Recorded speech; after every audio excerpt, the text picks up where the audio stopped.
Hi అండి, welcome to Nanduri Gayatri YouTube channel. ఇవాళ video వచ్చేసి పూజ గదిని క్లీన్ చేసుకుంటాను. నేను ఎలా చేసుకుంటానో చూపిద్దాం అనుకుంటున్నాను వీడియోలో. ముందు రోజు పెట్టిన పువ్వులన్నీ తీసేస్తానండి. తర్వాత ఇలాగ పేపర్స్ షీట్స్ అవి కూడా మొత్తం తీసేసి తర్వాత వాటర్తో మొత్తం నీట్గా శుభ్రం చేసుకుంటానండి. పైన మసి అది పడుతుంది కదా, అవన్నీ చక్కగా నీట్గా ఇలాగా క్లాత్తో మొత్తం తుడుచుకుంటానండి. ఎప్పుడు మంత్లీ చేస్తానని చెప్పను, ఎప్పుడు మెస్సీగా అనిపిస్తే నాకు అప్పుడు చేస్తానండి.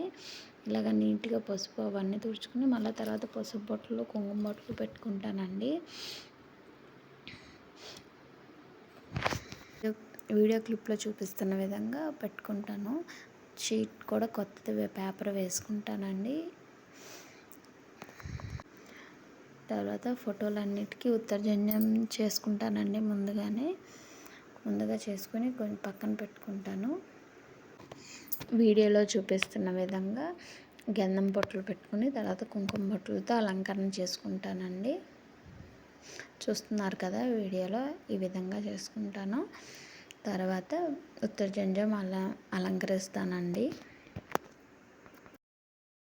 వెండి విగ్రహం కూడా అలాగే నీట్గా అలంకరించుకుంటానండి. అలాగే మామూలు ఉన్నాయి కదండి వినాయకుడివి, సాయిబాబా, అవి కూడా రాయితీ ఇలాగే అలంకరించుకుంటానండి.